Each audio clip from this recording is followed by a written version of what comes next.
Cooking flavour চ্যানেলে আপনাদের সবাইকে স্বাগত। আজকের রেসিপি নারকেল দিয়ে নিরামিষ আলুর দম। এই আলুর দমটি আপনারা পোলাও, ফ্রাইড রাইস কিংবা লুচি, নানের সঙ্গে খেতে পারেন। চলুন শুরু করা যাক।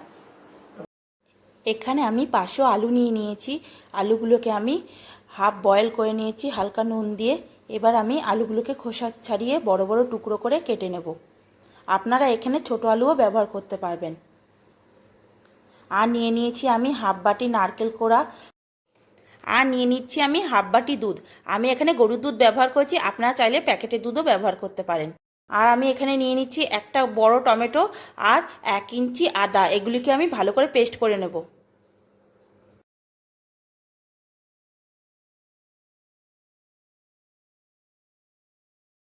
এবার ওই টমেটো আর আদার পেস্টটাকে একটা বাটির মধ্যে দিয়ে দেব। এবার আমি একটা মশলা তৈরি করে নেব। তার জন্যে আমি এখানে হাফ চামচ নুন দিয়েছি, আপনারা আপনাদের স্বাদ মতো নুন দেবেন। দিয়ে দিচ্ছি হাফ চামচ ধনের গুঁড়ি, হাফ চামচ জিরের গুঁড়ি, হাফ চামচ লঙ্কার গুঁড়ি। ঝালটা আপনারা আপনাদের পরিমাণ মতো দিয়ে দেবেন। আর দিয়ে দিচ্ছি হাফ চামচ চিনি। এগুলিকে আমি মিশিয়ে নেব। এবার মশলাটা সরিয়ে রাখছি। এবার কড়াইতে সর্ষের তেল দিয়ে দেব। সর্ষের তেলটা ভালো করে গরম হয়ে গেলে এর মধ্যে আগে থেকে টুকরো করা আলুগুলোকে আমি ভালো করে ভেজে নেব।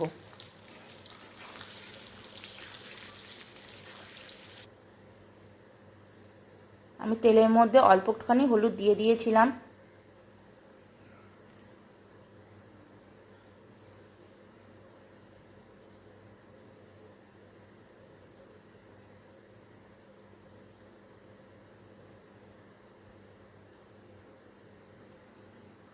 আলুগুলো ভালো করে ভাজা হয়ে গেলে আলুগুলোকে তুলে নেব।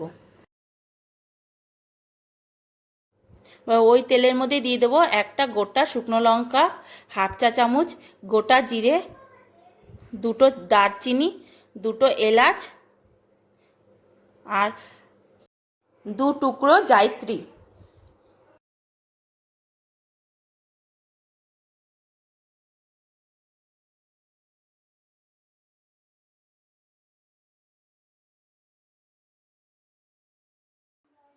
এবার আমি নারকেল কোড়াটা এর মধ্যে দিয়ে দেব।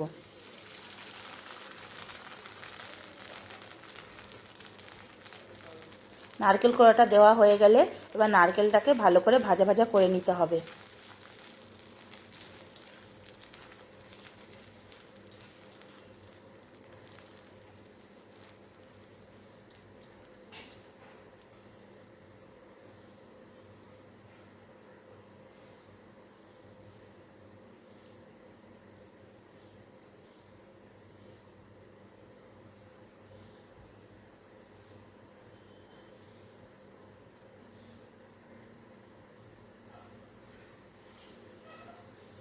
নারকেল কোড়াটা ভালো মতো ভাজা ভাজা হয়ে গেছে। এবার আগে থেকে তৈরি করা সেই মশলাটা আমি দিয়ে দেব। এবার এগুলিকে একসঙ্গে ভালো করে কষিয়ে নেব।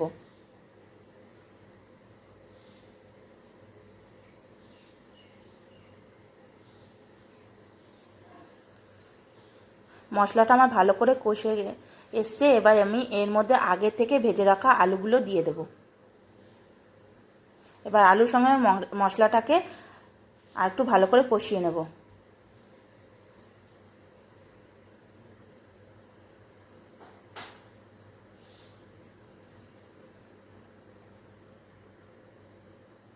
এবার এর মধ্যে দিয়ে দেব হাফ বাটি দুধ।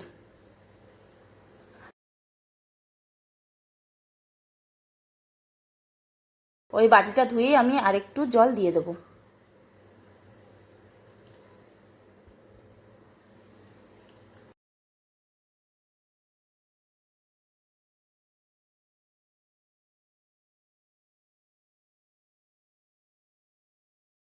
এবার আমি গ্যাসের ফ্লেমটা হালকা করে কড়াইটাকে ঢাকা দিয়ে দেব।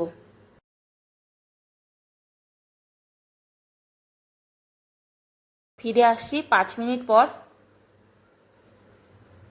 আলুর দমটা হয়ে গেছে। এবার আমি এর মধ্যে দিয়ে দেব হাফ চামচ গরম মশলা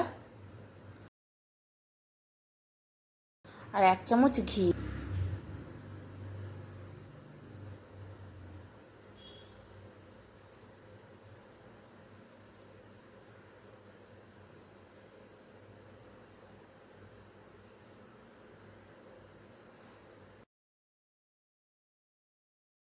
এবার গ্যাসটা বন্ধ করে দিয়ে আমি কড়াইটাকে আর 2 মিনিটের জন্য ঢেকে রাখবো। 2 মিনিট বাদে দেখুন আমার আলুর দমটা একদম পুরোপুরি তৈরি।